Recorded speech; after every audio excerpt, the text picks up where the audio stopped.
Hey guys, Nikhil here from TJP Media, and in this lesson we'll be looking at using some of the new features of Ableton Live along with some effects to create unique musical sections. Now there's a lot going on in this exercise and I've detailed all of this in our platform so that it's easier for you guys to follow. We also have weekend workshops. We'll be going through exercise like this in more detail, so be sure to check that out as well. The links for these are in the description. So let's get started.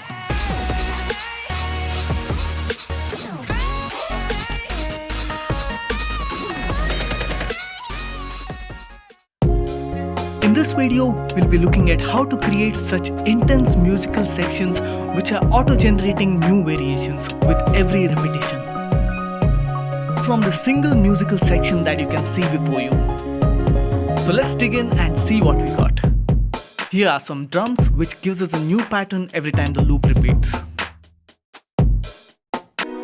Here's the harmony which gives you a new pattern every time the loop repeats. Mind you, it's just one note.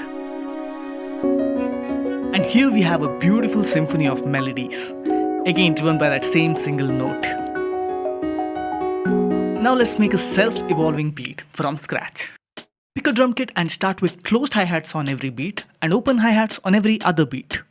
You know that the open hi-hat will not play because of the whole choke group situation. Select the closed hi-hats underneath the open ones and lower their chance parameter value. Now this means that those closed hi-hats will not be triggered sometimes, and when they don't, the open hi-hat plays. So this randomness is dependent on the chance parameter. Let's start adding some offbeat hi-hats. Holding down Ctrl or Command and dragging down will create a range for these velocities. We can also do it here for the selected notes. Now we can copy this across the clip and this will introduce controlled randomness to these offbeat note velocities. Now lower the chance value for these hi-hats as well. Now introduce some busy kick and snare movements and adjust the velocity and chance values for the offbeat hits. Now introduce some decorative sounds like snaps and rim shots and toms and shakers. And same drill with the velocity and chance. Now here's what the final thing sounded without the velocity and chance variations.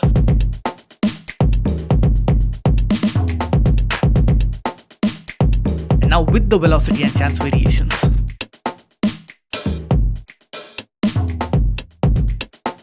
That is just so good and lively and subtle and spontaneous variations each time. So I love that. Now let's work on the harmony. Here I have a single note spanning across two bars and a rack with two instruments for some stereo action. Now move this MIDI clip to an empty MIDI track. I call it the Midi Manager because it sends out MIDI instructions to these other tracks which have to comply and execute. You get the idea. Drop the random MIDI effect on the Midi Manager track. Increase the chance to disperse the incoming note randomly across a 1-octave range, followed by the scale effect set to the scale of your choice, and sandwich the chord MIDI effect in between them. Add 2 to 3 notes, try random intervals but not too far away from each other. This actually sounds good, but it's the same chord shape each time. Needs more changes. Let's add the LFO audio effect to make this more interesting. Map each of the active shift knobs to the LFO's mapping functions. The sine wave movement of the LFO helps us track and adjust the range of mapping for the shift knobs. Adjust such that they don't overlap too much and cover a 4 to 7 semitone range. Finally, switch to the random wave shape and adjust the rate to the length of the clip. Now depending on your chord shift knobs, your random effect and your LFO settings, you can get an endless supply of ever-changing chords. Now on to the melody. The Midi Manager track is sending out the same set of instructions with the effects to the melody. Since we have a rack here, I'll solo the first sound and add an arpeggiator. Here you can play around with style and other parameters, but what's important is to set the number of repetitions. Set it to a low number to create moments of silence. Now we need to add a new sound parallelly, and that is why the instrument track. Add an arpeggiator to this chain and set it up in freestyle mode. Set the repeats to 1 when doing so. We get this static burst of notes depending on the rate. Now set up an LFO to control this rate in a randomized manner, just like we did with the chords. Now I go back to my first sound and switch on the velocity section in the arpeggiator. Here I can set up a decay of velocity values over time as the patterns play out. We can then use the note echo effect to delay the starting point of this pattern in time. With this set to 4, the piano sounds start 1 beat late. The feedback adds additional decaying repetitions.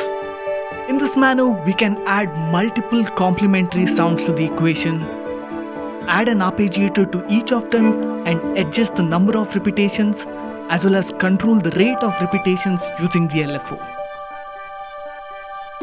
Top it off with the note echo effect on every chain to delay the starting point of each of the sounds. This will ensure that every sound has its own place in the groove and everything adds together nicely. Now let's listen to the whole thing. I hope you can see that there's a lot of scope to be creative with this approach. Your choice of sounds, your choice of scale and the speed of your patterns largely affect the kind of vibe that you get. Try this exercise out on your own. Let me know if you have any thoughts or questions. Happy learning!